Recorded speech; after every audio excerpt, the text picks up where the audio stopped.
gente pudesse conversar um pouquinho sobre um assunto que evidentemente poderia se estender por meses de discussão, mas nesses 50 minutos vamos tentar conversar um pouquinho sobre alguns tópicos. Vamos para falar sobre a obsessão, sobre a desobsessão, assunto que, da minha parte, eu considero como sendo um dos, se não o assunto mais rico existente na doutrina espírita, porque é o único assunto em que você envolve necessariamente inúmeros outros assuntos sérios. Na discussão da obsessão, inevitavelmente você envolve fluidos, que se encontra no capítulo 14 de A Gênese. Na obsessão, inevitavelmente você trata sobre reencarnação.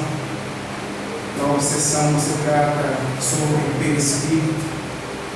Na obsessão você trata sobre desencarnação. Na obsessão você trata sobre a enciclopédia psicológica de Joana de Ângeles. Na obsessão envolve inevitavelmente o Evangelho de Jesus. Dificilmente existe algum outro item, algum outro tema da doutrina espírita que possa envolver tantos outros temas tão importantes quanto esses.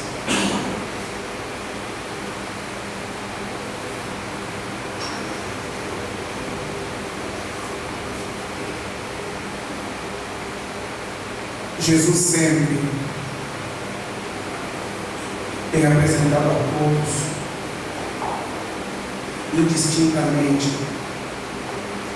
em todos os tempos, apresentações e observações libertadoras, sempre no sentido de proporcionar o fortalecimento do ser, em razão das inevitáveis jornadas constantes com as quais haverá de se envolver.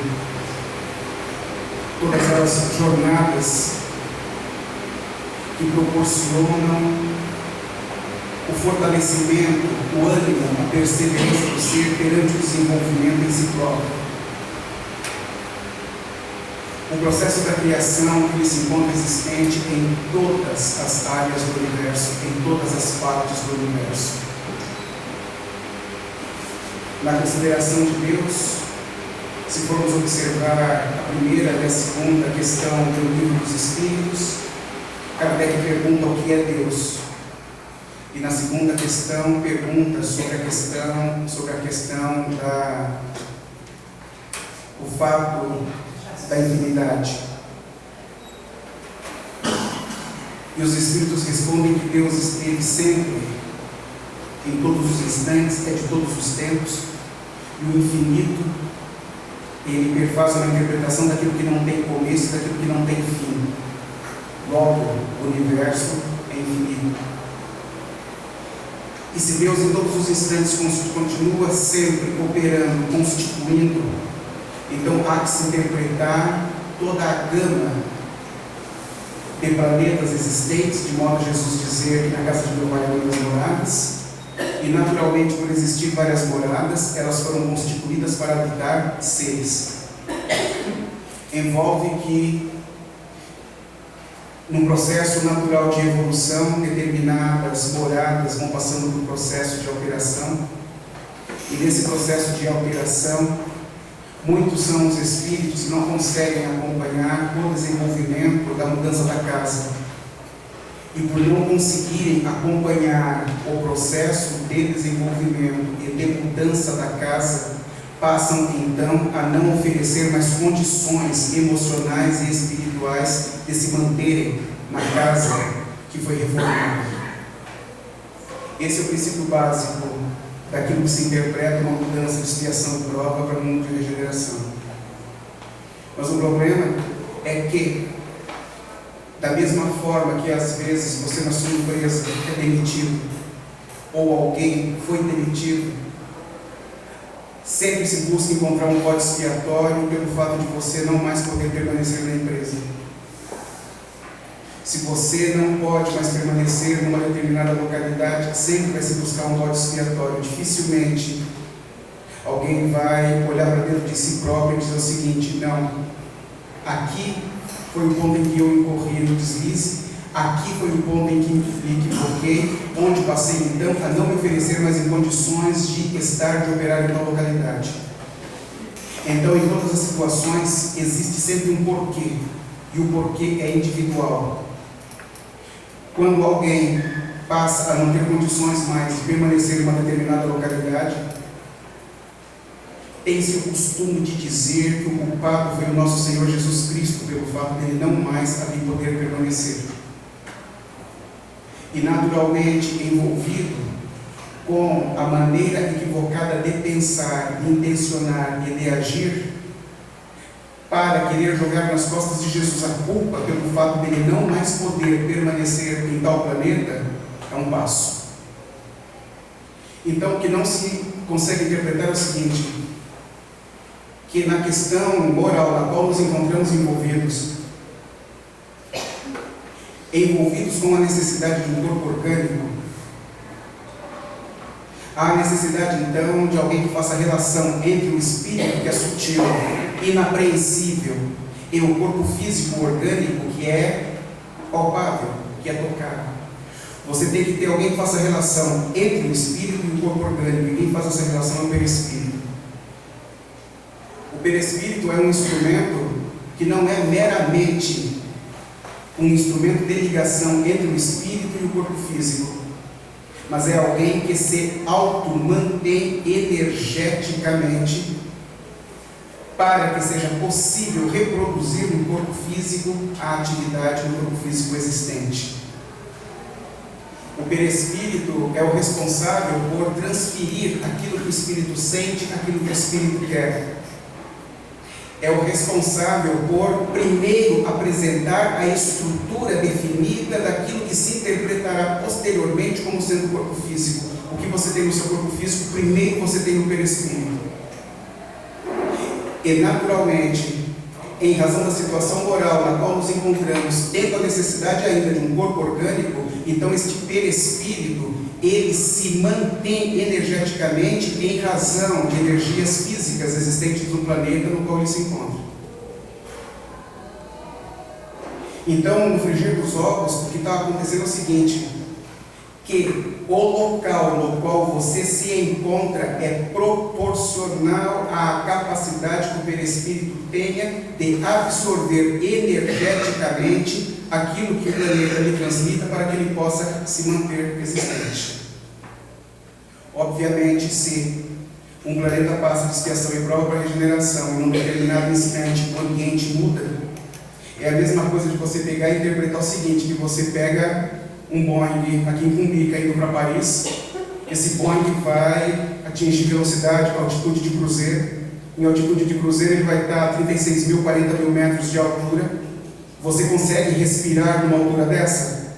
Não.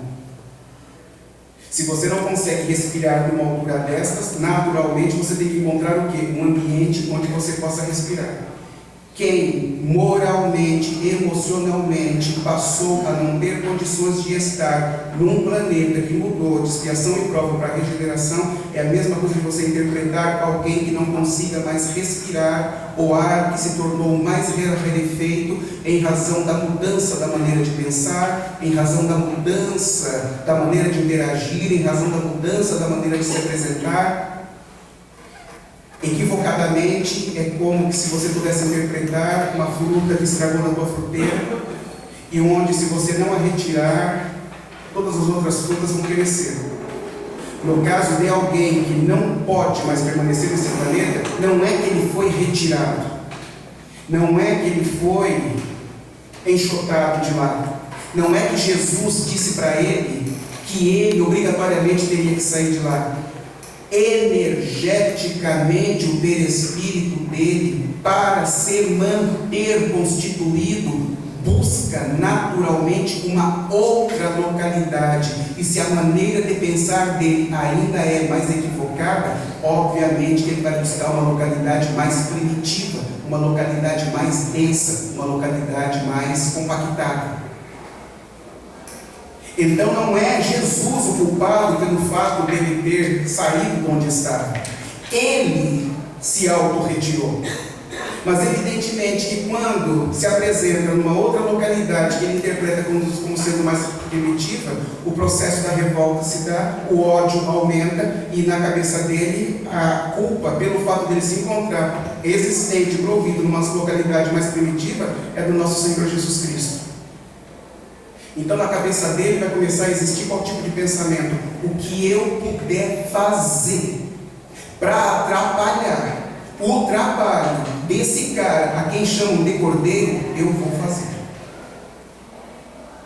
Então, obviamente, que quaisquer situações em que você interprete que um planeta está passando situação imprópria para regeneração, e alguém saiu de lá e não pôde mais lá permanecer, no mínimo você deve interpretar que ele já se encontra envolvido com um determinado nível de intelectualidade tal, cujo nível de intelectualidade tal permite com que, num local mais primitivo, ele se apresente como sendo bambambam, que conhece muitas coisas que aqueles que se encontram nessa localidade não conhecem.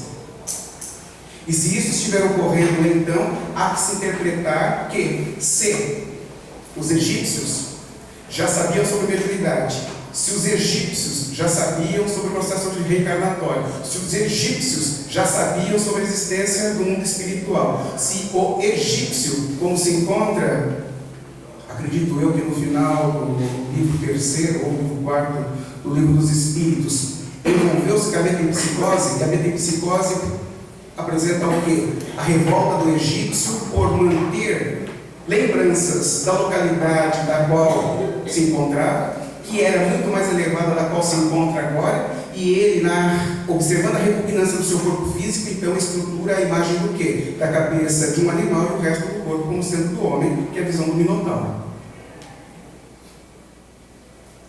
Se o egípcio aqui consegue interpretar isso, você tem que interpretar então espíritos extremamente antigos existentes aqui. E se equivocadamente no seio espírita, entre os espíritas, há uma interpretação equivocada de que gente antiga aqui veio de Capela, você pega Capela e multiplica isso por umas 10, 20, 100 vezes, e você vai interpretar gente muito mais antiga de Capela que se encontra aqui ainda.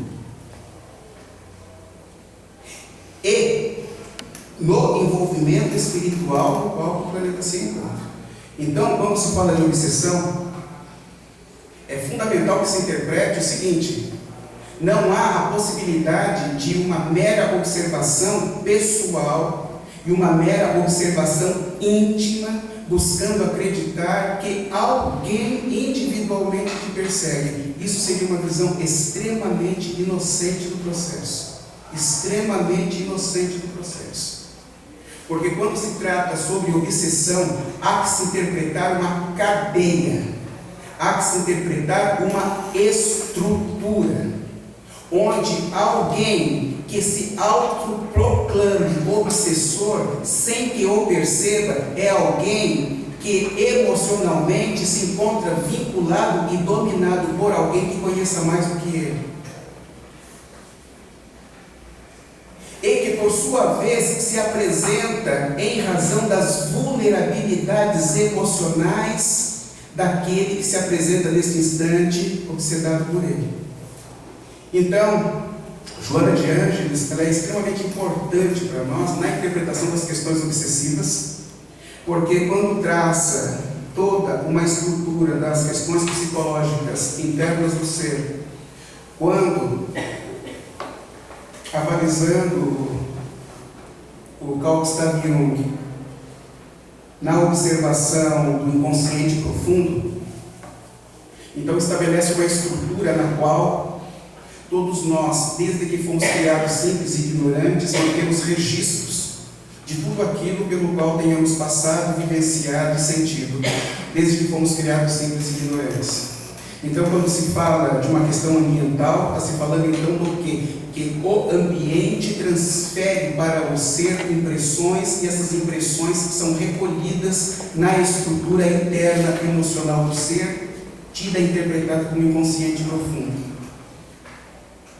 E todas as coisas com as quais você tenha se envolvido um dia, inevitavelmente estão armazenadas na forma de imagem e na forma de memória. Partindo-se do princípio que o espírito é aquele que se encontra envolvido num processo de crescimento e de evolução, onde, para que isso ocorra, inevitavelmente há a necessidade das questões reencarnatórias.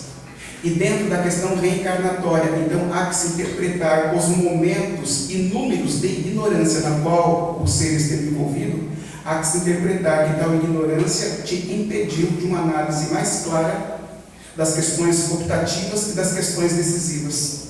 De modo que há que se interpretar que o impositivo físico, a impressão da matéria, a impressão de uma estrutura física, te chamou muito mais a atenção por você se encontrar também provido de algo proporcional, que é o corpo orgânico e o corpo físico. Um corpo orgânico proporcionalmente ao planeta físico. E pela ignorância na qual se encontrava, então, as interpretações ambientais que foram muito mais importantes do que a possibilidade de você se interpretar internamente como espírito.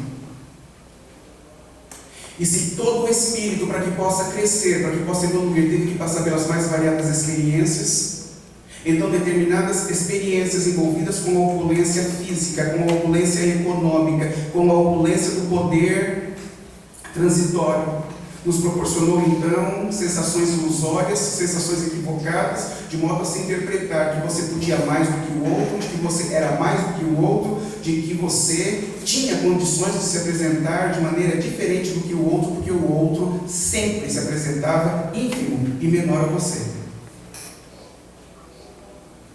Costuma-se dizer na gíria que quem é pedra esquece, mas quem é vidraça nunca se esquece.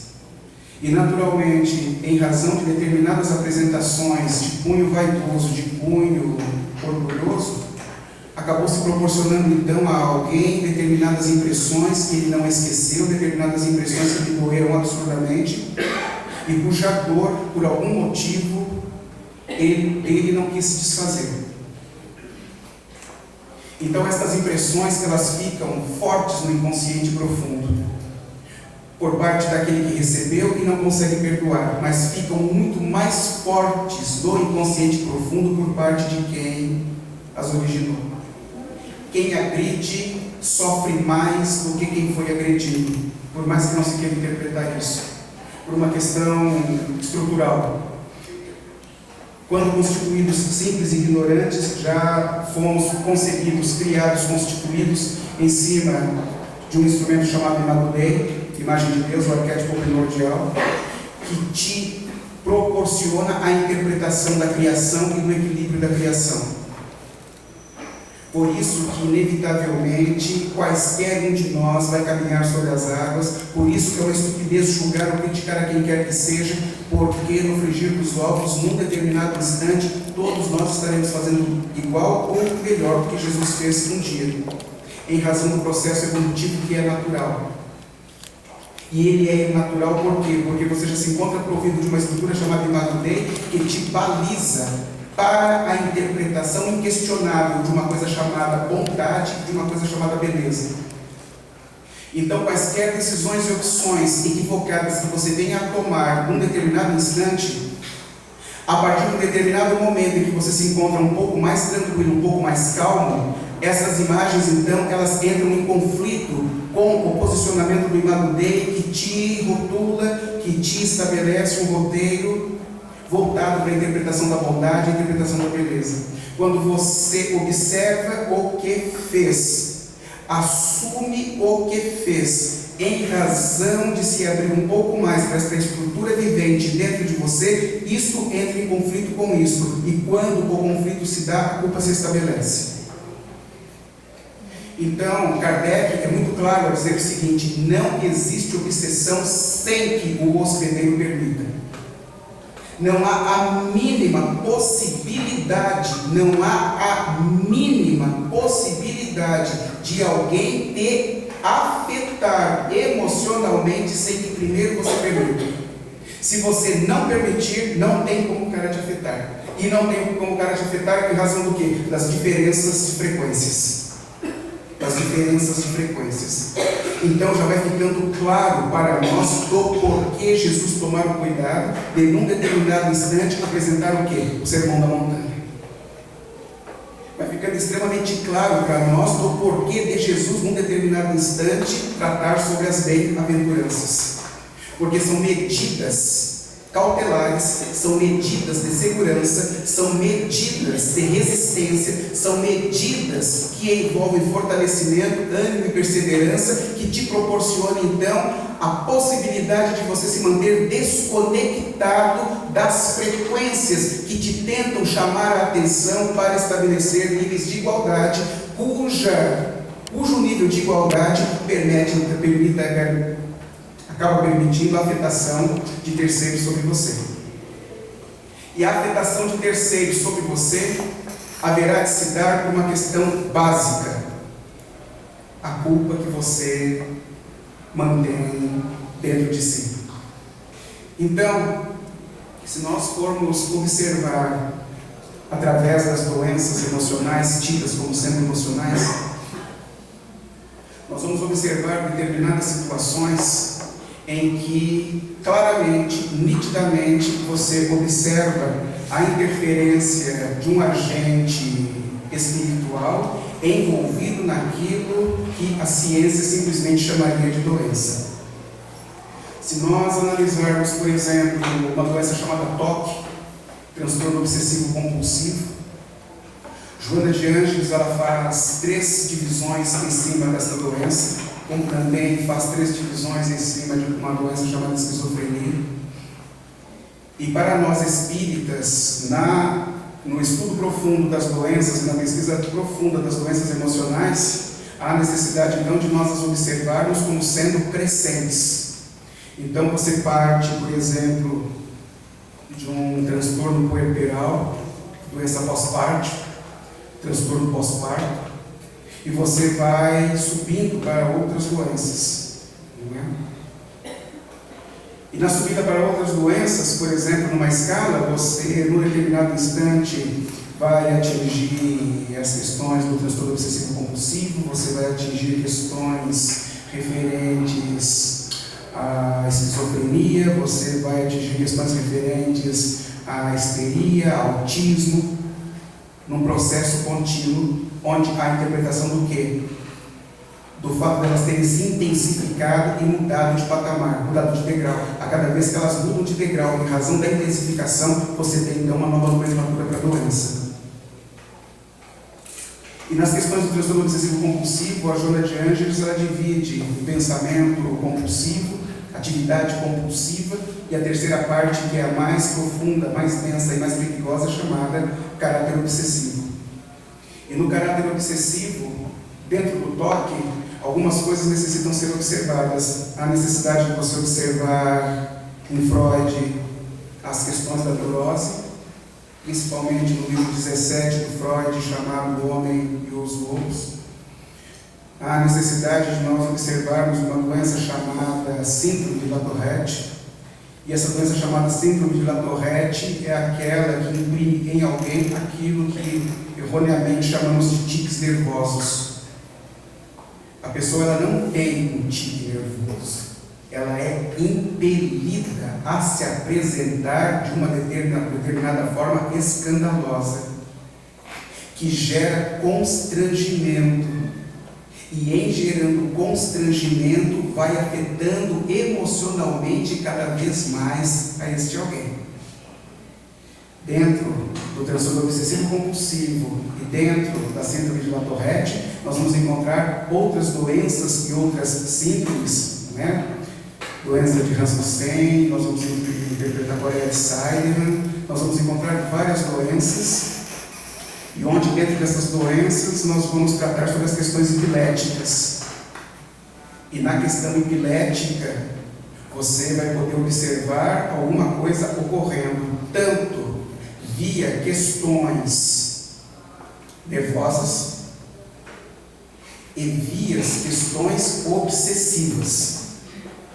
Nas questões nervosas, nós vamos interpretar então o seguinte: algo que deveria encontrar-se corretamente indo e por algum determinado motivo, emocionalmente, você se desequilibra. Quando você se desequilibra na mente, na emoção, o perispírito capta na região encefálica, e quando o perispírito capta na região encefálica, ele gera lesão nesta área.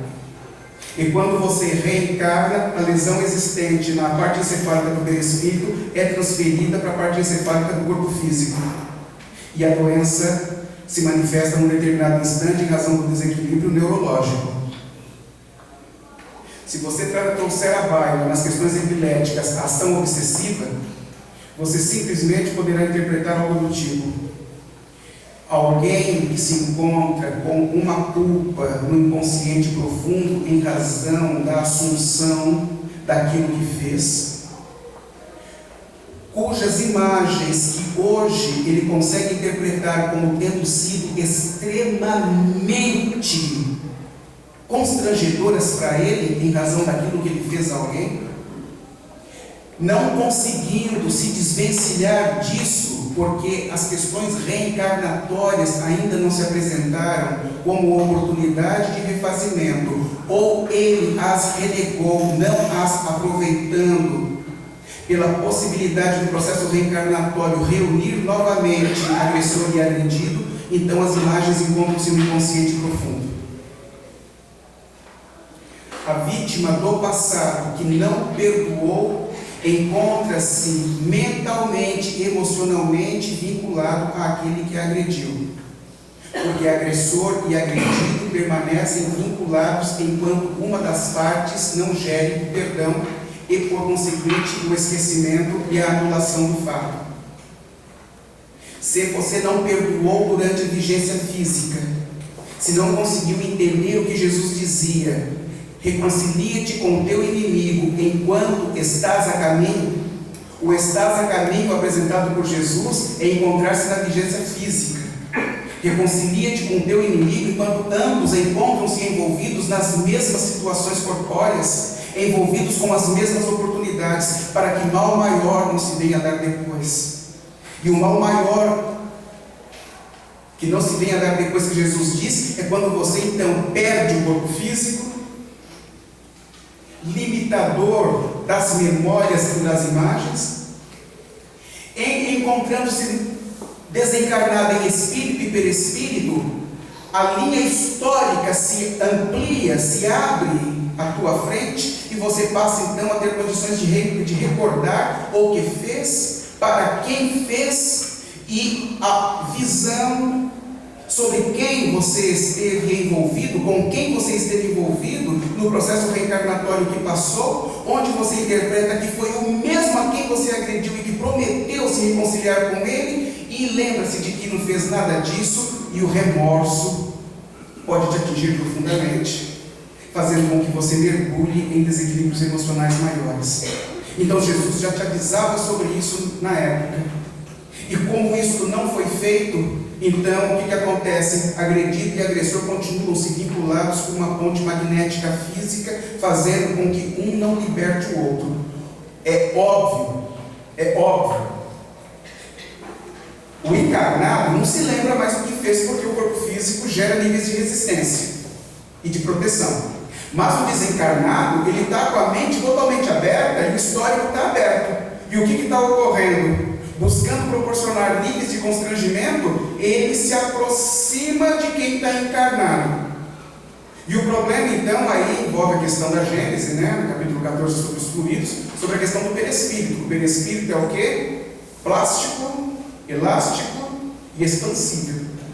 E se ele é plástico, elástico e expansível, independentemente da localidade em que alguém esteja, isso pode se expandir. Quando se expande, se funde com o perispírito do outro. E pelo fato do perispírito ser fluídico, fluido com fluido se compenetra, se envolve, se estabelece, e nesta situação o que ocorre?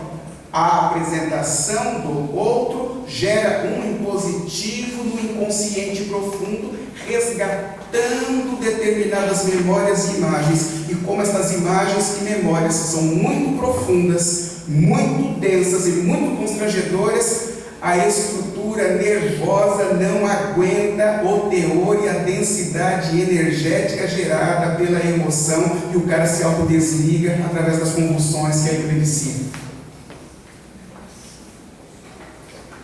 Então nós teríamos uma interpretação da apresentação do obsessor gerando problemáticas na estrutura emocional, mental e orgânica desse instante pela proximidade. Haveremos de observar em Sexo e Obsessão do Manuel Filomeno de Miranda uma determinada situação em que o padre, que é tido como... Quem gosta de criancinha? Pedófilo. O padre é pedófilo. Mas só que em existências anteriores, não é? Ele proporcionou um mal-estar imenso a alguém, porque este padre, que é homem hoje, era mulher no passado, dona de um bordel chiquíssimo, onde Napoleão Bonaparte e os seus generais frequentavam. E neste bordel foi entregue uma criança, cujo pai pediu, pelo amor de Deus, implorou para que aquela criança não fosse colocada lá para servir aos outros pedófilos. E essa dona desse bordel faz isso e manda expulsar o pai. Esse cara nunca mais esqueceu dessa mulher. Essa mulher no passado reencarna depois, posteriormente, na forma de um homem. Tem inevitavelmente a parte sexual afetada em razão das problemáticas emocionais e mentais que traz, e ele busca então fugir da problemática interna que carrega, adentrando a um convento e se transformando em padre, mas obviamente não conseguindo segurar as tendências que possui. E esse pai do passado, ele acompanhando então a este padre, gera um efeito fluídico absurdo,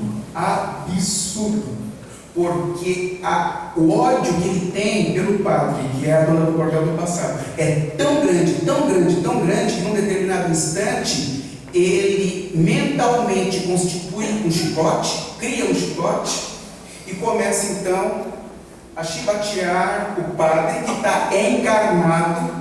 Ele, desencarnado em espírito e perispírito, fluidicamente constitui um chicote e começa a dar chicotadas no padre que está encarnado. E esse padre então começa a apanhar tanto, fluidicamente, em razão das observações energéticas apresentadas pelo chamado obsessor, que num determinado instante, pelas questões serem fluídicas, o corpo físico ser de origem fluídica, o perispírito ser de origem fluídica, obviamente, ambos se interpenetram e ele passa a se ressentir da observação e informação fluídica, e ele começa a se cansar, vai se cansando, não consegue entender porque tal cansaço começa a abatê-lo, sem que ele tenha feito absolutamente nada. Ele vai se cansando, pega no sono. Quando se desvincula da estrutura física através do perispírito e espírito, quem está com ele e o agarra pelo pescoço e o carrega como se fosse um animalzinho?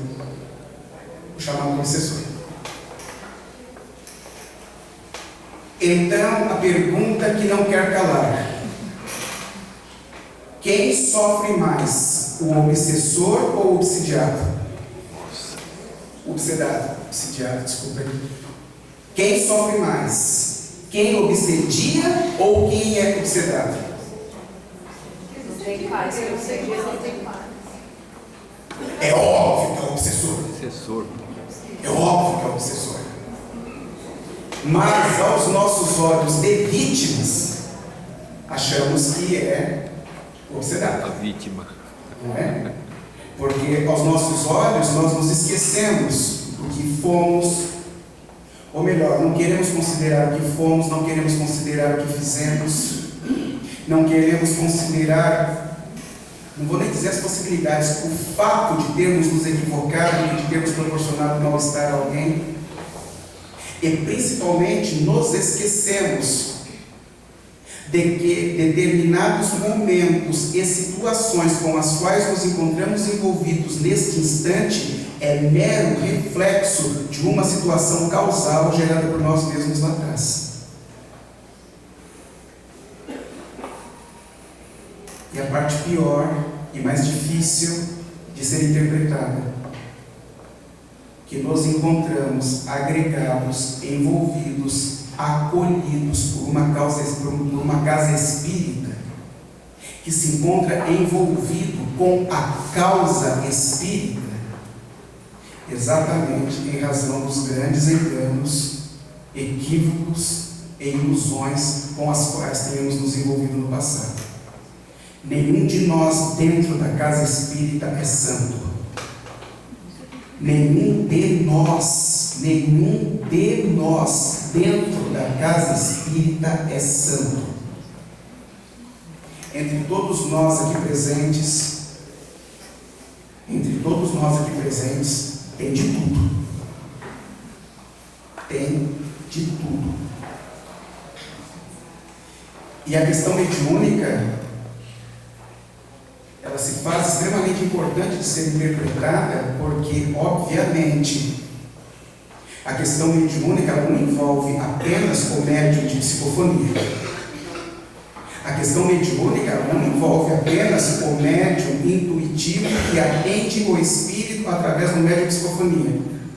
A questão mediúnica envolve a casa como um todo e todas as pessoas que se encontram operando na casa. Todos são médiuns. Em potencial, todos desenvolvidos alguns. E parte-se do princípio do seguinte, que a estrutura mediúnica e o instrumento mediúnico, ele nada mais é do que um instrumento que te foi proporcionado momentaneamente para que seja possível envolver e conquistar, ou envolver e reconquistar aquele que você perdeu no dia que ficou lá atrás. Então, quando da reunião de desobsessão, é fundamental a necessidade de nós interpretarmos o que se encontra vigente, o que se encontra ocorrendo, porque a questão da desobsessão, ela acaba perfazendo a necessidade de nós observarmos que depois de muito tempo, foi possível, depois de muito trabalho por parte dos amigos espirituais, conduzir alguém àquela casa, àquele núcleo sério, para que seja possível o estabelecimento de uma conversa com alguém do qual, às vezes, ou na maior parte das vezes, ou 99,9% das vezes, o médium não consegue se lembrar sobre quem é que se apresenta naquele instante, mas inevitavelmente reconhecido por aquele que se encontra desencarnado e que naquele instante se apresenta. E que, se nós interpretarmos na observação que se possa ter de tudo funcionando redondinho, a gente sabe que não é assim que funciona, mas na hipótese de tudo se dar da melhor forma possível, nós interpretaremos então o fato de que este médium, para se encontrar médium, é porque inevitavelmente tem buscado se esforçar imensamente para se domar, tem se esforçado intimamente para se apresentar para si próprio melhor do que se apresentava anteriormente, ou seja, os novos interesses, as novas buscas e as novas apresentações têm sido por parte deste médium o interesse, a busca e a preocupação no estabelecimento da manutenção daquilo que a duras penas foi alcançado até aqui.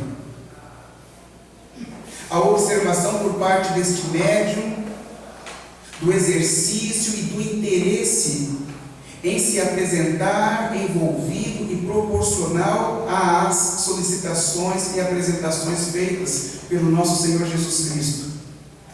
A observação deste médium que da sua parte não há interesse nenhum em se tornar santo, porque santos não existem, santos não se encontram apresentados, nem apresentamos, mas sim que existe um desejo íntimo de se buscar, sentir e se apresentar um pouco melhor.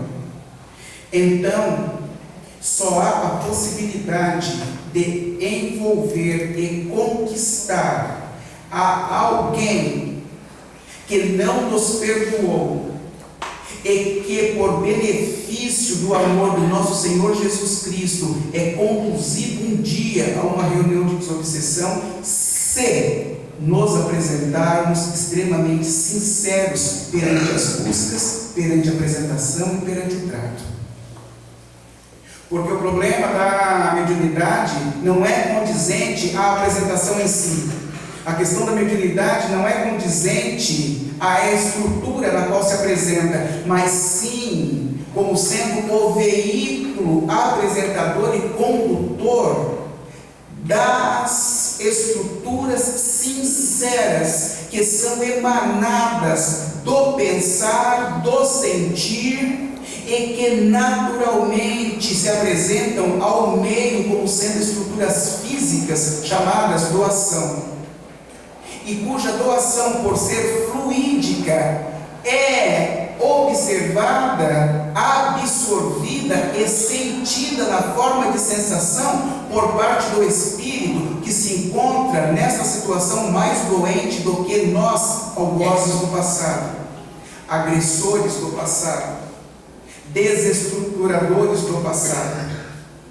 Então, se ele se ressentir dessa estrutura sincera, é onde então passamos a ter nas reuniões de desobsessão a observação de alguém que se apresenta um pouco mais ameno, que se apresenta um pouco mais aberto a interpretar aquilo que verdadeiramente está sendo oferecido, aquilo que sentidamente está sendo oferecido, na estrutura que se tenha de que sofro contigo na tua dor, sofro contigo no teu sofrimento, apenas não chorarei com você.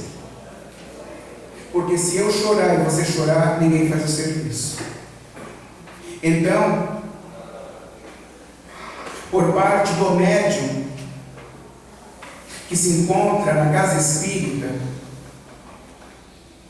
o momento é de decisão e o momento é de aproveitamento da oportunidade que nos tem sido concedida, principalmente pelo fato da literatura séria, através de médiuns sérios, estarem nos apresentando um momento de transição, um momento de mudança, e onde nas reuniões de desobsessão de várias casas, não muitas, de várias casas, não muitas, há a apresentação daqueles que muito antigos no planeta, extremamente conhecedores das estruturas fluídicas do magnetismo, cujas estruturas fluídicas do magnetismo lhes proporcionam o conhecimento profundo de uma estrutura chamada hipnose,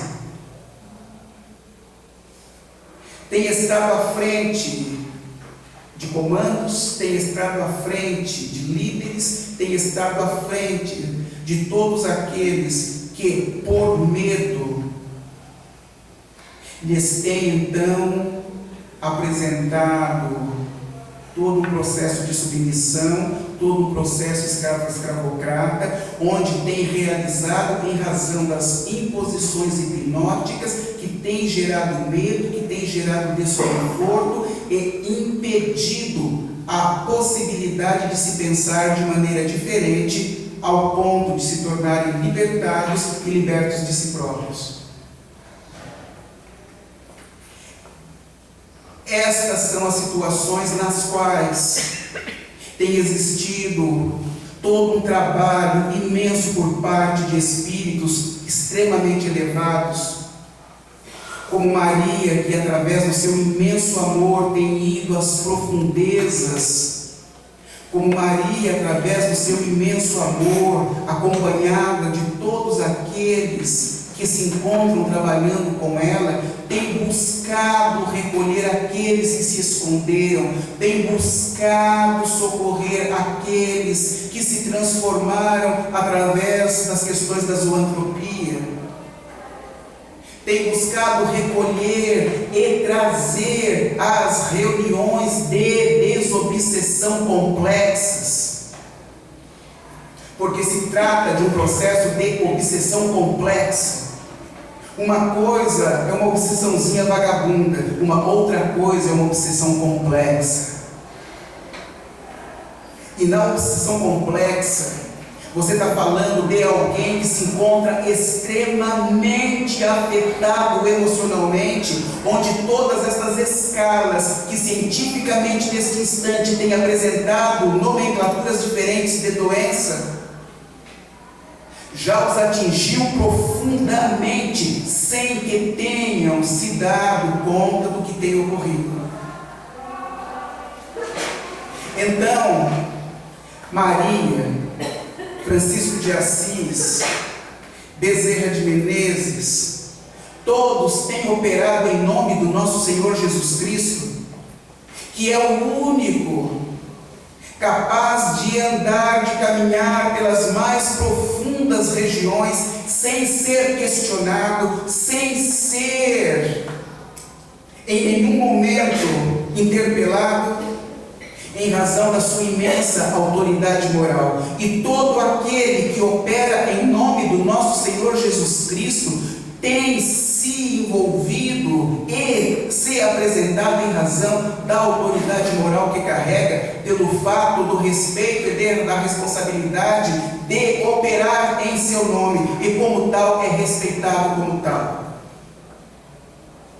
Então, meus amigos, envolvidos com a casa espírita, que nos tem concedido tamanha outorga, envolvidos na casa espírita, que tem se apresentado como a localidade planejada, projetada e estabelecida para operar em nome do nosso Senhor Jesus Cristo, no sentido de receber aqueles que foram resgatados, aqueles que se encontram adoentados, aqueles que se encontram por demais afetados na mente e na emoção. Como poderemos sermos nós, os médiuns, aqueles a acreditarem, a ter o direito de dizer e de achar que se encontram depressivos, que se encontram entristecidos, que se encontram agoniados, que se encontram afetados emocionalmente pelo medo, pelo seja lá o que for? O médium não tem mais esse direito de reclamar isso para si. Tem o direito de acreditar no nosso Senhor Jesus Cristo e em si próprio. Tem o direito e o dever de reconhecer a oportunidade que lhe foi concedida, tem o direito e o dever de agradecer todo santo dia pelo fato de você ter uma casa espírita séria, donde da sua casa você possa sair para ir até ela, e donde você dela se retire para voltar em melhores condições para a tua casa. O médium é aquele que se apresenta provido do direito e do dever de interpretar o grande momento da vida na qual se encontra envolvido, onde tem tido a oportunidade de receber os clientes na sua amada casa espírita, cujos clientes, encarnados ou desencarnados, encontram-se doentes e abertos a receber auxílio e a receber ajuda. Quanto que às vezes o plano espiritual tem feito isso para conseguir trazer alguém, para que ele possa atravessar a porta da casa espírita, para que comece a receber a ajuda e começar a receber o tratamento. Quanto que às vezes eles têm feito isso? Então, o trabalho de parceria, e sendo o trabalho de parceria, há que se interpretar então o processo contínuo de ajuda e de auxílio pelo qual os amigos espirituais nos têm proporcionado, nos têm envolvido, no sentido de que nos sintamos fortalecidos, animados e perseverantes a continuar operando em nome do nosso Senhor Jesus Cristo. Porque algo se deu e ainda dói profundamente em nós. Quando Jesus aqui esteve, o problema não é interpretar quem se encontrava em Jerusalém ou quem não se encontrava em Jerusalém. O problema não é interpretar, em razão das questões reencarnatórias, em questão das questões das vidas anteriores, quem esteve na Palestina ou quem não esteve na Palestina. O importante de se interpretar é o seguinte, que quando Jesus aqui esteve, envolveu e conquistou a todos, encarnados e desencarnados, independente do ponto geográfico que você estivesse no planeta ou no envolvimento fluídico do planeta. De modo a se interpretar que Jesus encontra-se presente em nós, queiramos ou não. E por uma questão de sintonia, por uma questão de frequência, montada ainda em cima de questões de ignorância, alguns presentes gritaram para Pilatos dizendo Barrabás. E por questão de sintonia, ao longo do envolvimento fluídico do planeta e nos mais variados pontos geográficos do planeta, alguém também gritou Barrabás sem que tivesse percebido. E isso até hoje dói em nós. Até hoje dói em nós. Encontrar-se envolvido na casa espírita nos proporciona a possibilidade de nos acertarmos intimamente conosco mesmos, nos proporciona a possibilidade de nos acertarmos emocionalmente conosco mesmos, para que um novo dia surja e este novo dia possa se apresentar para nós da mesma forma como se apresentou para Paulo de Tarso depois que viu Jesus na estrada de Damasco. Então, a obsessão não se teme, a obsessão não se combate, não se teme o obsessor, não se combate o obsessor, não se briga e não se guerreia com o obsessor, conquista-o.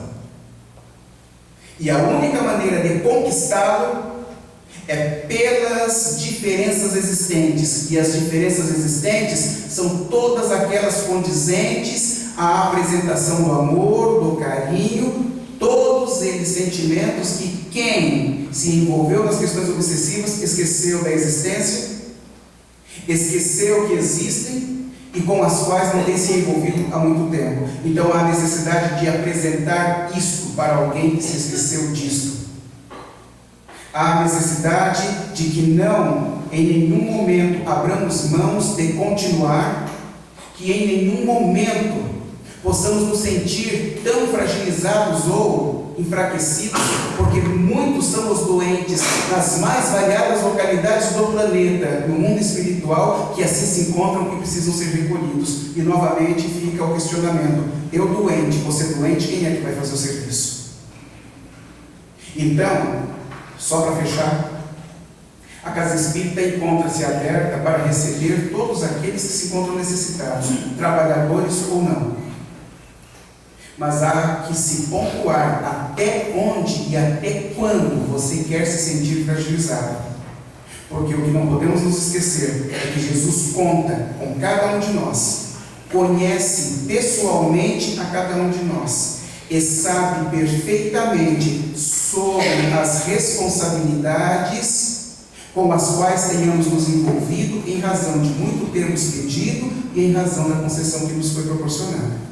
Que a sua paz, o seu amor nos motive, nos fortaleça e nos anime continuamente em seu nome, buscando operar da melhor forma possível no sentido de auxiliar a todos aqueles que se encontram necessitados, certamente, muito mais do que nós. Muito obrigado, boa noite.